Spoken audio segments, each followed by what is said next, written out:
ये कहानी एक हकीकी ज़िंदगी से ली गई है। किरदारों के नाम और चंद बातों के अलावा बाकी सारी कहानी वैसी की वैसी ही है जैसे मुझे बताई गई। तो क्या ये हकीकत है कि सबसे पहले जिन्नात का साया आपके वालिद पर था? मैंने जरताश से पहला सवाल पूछा। जरताश ने माना खैद अंदाज में चंद लम्हों के लिए दाएं फिर बाएं देखा और फिर इसके बाद मेरी तरफ देखे बिना ही जवाब दिया, जी मैं उस वक्त 8 साल की थी जब मुझे ये महसूस होना शुरू हुआ कि अब्बू के साथ कुछ मसला चल रहा है। तो ये आपको कब कंफर्म हुआ ये मसला असल में जिन्नात हैं? मैंने पूछा। चंद सालों बाद ही मुझे वो जिन्नात दिखाई देना शुरू हो गए थे। पहली दफ़ा जब मैंने इन्हें देखा तो वो मेरे लिए बहुत तकलीफ दे मनासिर थे।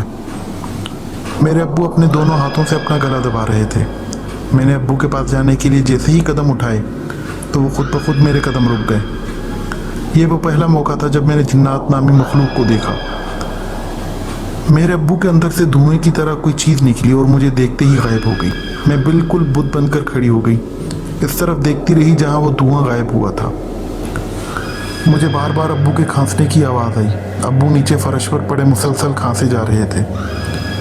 मैं दौड़कर अब्बू की तरफ भाग, लेकिन मुझसे वो उठाए न गए। मैंने अम्मी को आवाज़ दी, वो आई और हमने अब्बू को सहारा देकर कमरे में ले आए।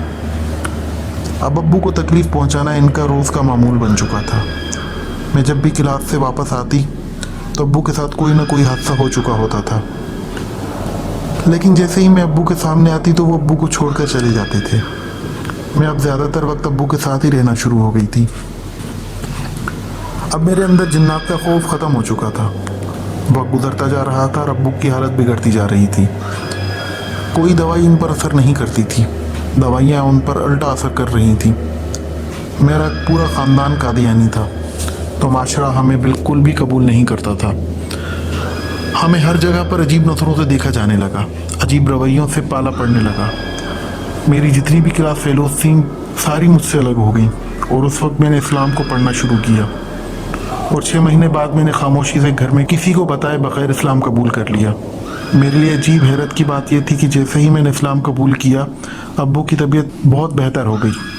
अब इन्हें दौरे नहीं पड़ रहे थे और ना इन्हें वो मखलूक परेशान कर रही थी। मैंने बाकायदगी से नमाज और कुरान पढ़ना शुरू कर दिया।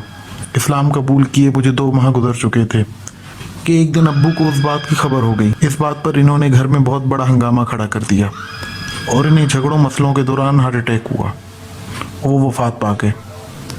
अब्बू की मौत का जिम्मेदार मुझे करार दिया गया और घर में मुझसे बेगानों जैसा सलूक होने लगा। अब्बू की वफ़ात को 1 हफ्ता ही गुजरा था कि मुझे हर वक्त अपने इर्द गिर्द किसी मौजूदगी का एहसास होने लगा। फिर वो चीज़ मेरे एहसास से निकलकर मेरी हकीकी ज़िंदगी में शामिल हो गई। वो ताकतें मुसलमान थीं और मेरे इस्लाम करने पर बहुत खुश थीं। एक सेकंड, मैंने दरताश की बात काटी। तो आपके कहने का मतलब वो ताकतें मुसलमान थीं और इसी वजह से आपके अब्बू को आज तक तकलीफ़ें पहुँचाती रही हैं कि वो कादियानी थे? मैंने दरताश से पूछा। दरताश ने दोबारा इधर उधर देखा और फिर मेरी तरफ देखकर जवाब दिया, शायद हो सकता है, लेकिन मुझे सब कुछ बताने की इजाज़त नहीं है। अच्छा, मैं आपसे भी कुछ सवाल पूछता हूँ, तो जवाब देने से पहले आप इधर उधर क्यों देखती हैं? मैंने पूछा। वो ताकतें इस वक्त यहीं हमारे बीच मौजूद हैं और आपके बिल्कुल पीछे खड़ी हैं और मैं इनकी इजाज़त के बगैर कुछ नहीं बोल सकती। दरताश की यह बात सुनते ही मैं चंद लम्हों के लिए मुकम्मल सकते में आ गया। मुझसे कुछ न बोला जा रहा था। मुझे ऐसा महसूस हो रहा था जैसे अभी यहाँ मेरी भी लाश पड़ी होगी। मैंने हिम्मत जुटाकर बोलने की कोशिश की। मेरी परेशानी और हड़बड़ाहट को भांपते हुए जरताश ने कहा, आप परेशान ना हो, आप यहाँ पर उनकी रजामंदी से मौजूद हैं, आपको वो कुछ नहीं कहेंगे। ये बात सुनकर मेरी हालत थोड़ी सी संभली। मैंने सामने रखा पानी का गिलास उठाया और रटारट पी गया। गिलास वापस रखते हुए मुझे याद आया यहाँ पर ना तो कोई मेज़ थी और ना जग पानी का था। मैं मज़ीद खौफज़दा हो गया। परेशानी की वजह से हाथ में पड़े हुए सवालात के सफ़े उलट पुलट हो गए। दरताश ने अपनी बात वहीं से शुरू की। अब्बू की वफ़ात के बाद मुझे घर में कोई भी बर्दाश्त न करता था। अम्मी और भाइयों ने मुझसे पूछे बगैर मेरा रिश्ता तय कर दिया और मेरी मर्ज़ी के बगैर मेरी शादी कर दी। शादी की पहली ही रात मेरे शोहर की तबीयत बहुत ज़्यादा ख़राब हो गई और मुझे पता चल गया था ये वही ताकतें हैं जो अब भी मेरे पीछे हैं और मेरा पीछा नहीं छोड़ेंगी। 1 हफ्ते बाद जाकर इनकी तबीयत कुछ संभली, लेकिन वो जैसे ही मेरे करीब आने की कोशिश करते तो उन्हें वही दौरे पड़ना शुरू हो जाते। जो मेरे अब्बू के साथ होते थे। मैं समझ चुकी थी कि मेरी ज़िंदगी में अब इन ताकतों के अलावा किसी की गुंजाइश नहीं है, न ये ताकतें किसी को मेरी ज़िंदगी में आने देंगी। और वही हुआ जिसका डर था। मेरे शोहर और उसके घर वालों ने नहुसत समझते हुए मुझे तलाक देकर घर भेज दिया। मैं घर वापस आ गई और वहाँ भी रोज़ाना भाइयों भाभियों के साथ झगड़े मामूल बन गए। और एक दिन मैंने गुस्से में आकर अपने साथ मौजूद जिन्नात को बहुत ज़्यादा बुरा भला कहा और इन तमाम आफतों की जड़ उन्हें करार दिया। ये सब कहने की देर थी कि मेरे साथ भी वही कुछ होना शुरू हो गया जो मेरे अब्बू और शोहर के साथ होता था, बल्कि इनसे भी बहुत ज़्यादा। उसी दिन मैं पागलों की तरह खुद को तकलीफ पहुंचाना शुरू हो गई। अपना सर दीवार पर मारना, अपने बाल नोचना, चीखना चिल्लाना। मेरे अंदर इतनी ज़्यादा ताकत आ चुकी थी कि 6 लोग भी मुझे काबू में नहीं कर सकते थे। इसी दौरान मेरा सर बहुत ज़ोर से किसी चीज़ से टकराया और मैं बेहोश हो गई। जब मैं होश में आई तो खुद को आईसीयू में पाया। अभी कुछ समझ नहीं पाई थी कि मेरे अंदर से एक धुआं निकला और मेरे सामने इंसानी शक्ल में नमूदार हो गया। ये पहली दफ़ा था जब मैंने इस ताकत को ऐसी इंसानी शक्ल में देखा था।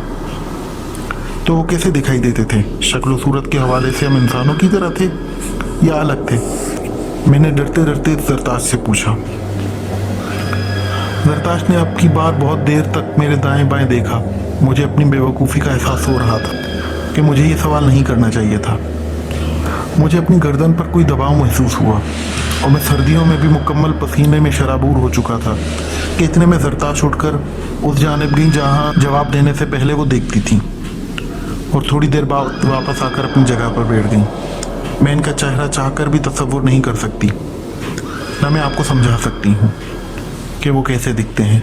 इसलिए नहीं कि मुझे उनकी तरफ से इजाज़त नहीं, बल्कि इसलिए कि मैं एक इंसान हूँ और वो एक ताकतवर मखलूक का तसव्वुर मेरे बस से बाहर है।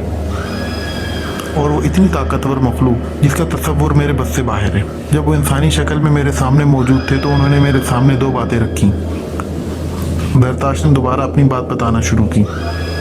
या तो तमाम उम्र ऐसे तड़पते हुए गुजारूं या सब कुछ छोड़कर हमेशा के लिए उनके साथ रहना शुरू कर दूं। मैंने फिर बहुत सोचा और बिलाखिर इस नतीजे पर पहुंची कि मुझे उन्हीं के साथ रहना चाहिए, वरना तमाम उम्र बाबा की तरह उन तकालीफ का सामना करती रहूंगी। मेरे घर वाले पहले ही मुझसे मुकम्मल बागी हो चुके थे। शोहर ने तलाक दे दी थी। तमाम दोस्त पागल समझकर छोड़ चुके थे। मैं तो वैसे भी मुकम्मल तौर पर तनहा हो चुकी थी, तो मैंने इन जिन्नात का सहारा लेना ही बेहतर समझा। जरताज की बात अभी जारी ही थी कि अंदर कमरे से बर्तनों के गिरने की आवाज़ें सुनाई देना शुरू हो गई, जिन्हें यूँ अचानक सुनकर लरसते हुए मैंने वहाँ से उठकर फरार होने की कोशिश की, लेकिन अपनी जगह से हिल तक न सका। मुझे लगा ये सारी कहानी ख़त्म होने से पहले ही मुझे मारकर यहीं इसी इमारत में दफन कर दिया जाएगा और किसी को इस बात की भनक तक नहीं पड़ेगी। मैं अभी ये बातें सोच ही रहा था कि अंदर से 2 छोटे बच्चे खेलते हुए निकले।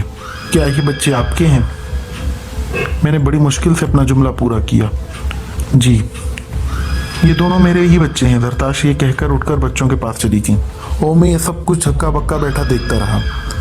जब जरताज वापस आई और मुझे यूं सहमा हुआ किसी सोच में डूबा पाया तो कहा, ये आप बिल्कुल सही सोच रही हैं। ये बच्चे उसी ताकत के हैं जिसने मुझे आईसीयू में 2 बातों में से एक बात चुनने का कहा था। अब मुझसे ये कुछ बर्दाश्त नहीं हो रहा था। मैंने दोबारा उठने की कोशिश की ताकि उठकर यहाँ से भाग सकूं, लेकिन बेसूद। मुझसे अपना हाथ तक न उठाया गया। जब तक ये कहानी मुकम्मल नहीं होती थी आप कहीं नहीं जा सकते, जरताज ने कहा। मैंने एक नज़र बच्चों की तरफ देखा तो मेरा खौफ अपनी आखिरी हदों को छू रहा था। बच्चे खेलते खेलते कमरों की दीवार पर ऐसे चढ़ रहे थे जैसे हम नॉर्मल ज़मीन पर चल रहे होते हैं, और घर में बहुत शोर हो रहा था।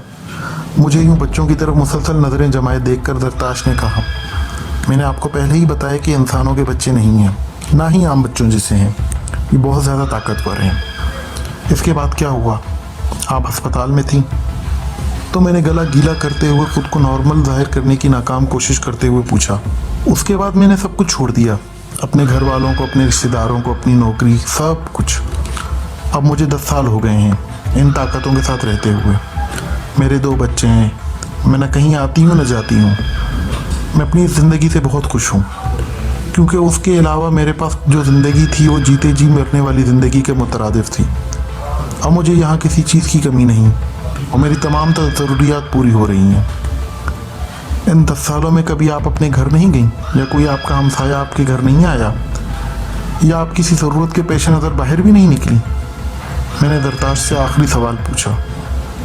मैंने आपको पहले ही बताया कि मेरी तमाम तर ज़रूरियात घर के अंदर ही पूरी हो जाती हैं। अपने घर दोबारा कभी नहीं गई और घर वालों को शायद यही लगता है कि मैं मर चुकी हूँ, क्योंकि आईसीयू से ही गायब होकर मुझे सीधा यहाँ लाया गया था।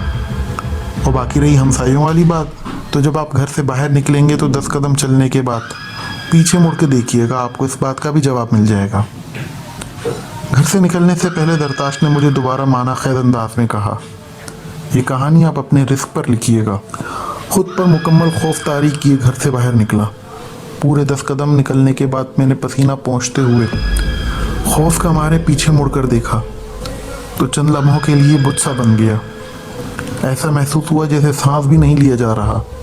अभी मैं जिस घर के अंदर से कई घंटे रहने के बाद आ रहा था, वो घर यहाँ मौजूद ही नहीं था।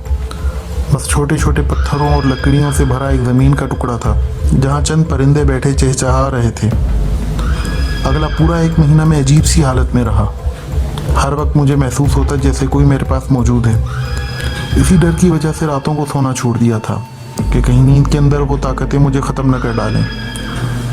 बड़ी मुश्किल से थोड़ा संभला, तो इसके बाद जब भी ये कहानी लिखने बैठता तो दरताश की वो बात याद आ जाती कि ये कहानी आप अपने रिस्क पर लिखिएगा। मुझे अब तक दरताश की ये बात समझ नहीं आई कि इजाज़त देकर उसने ये बात क्यों की।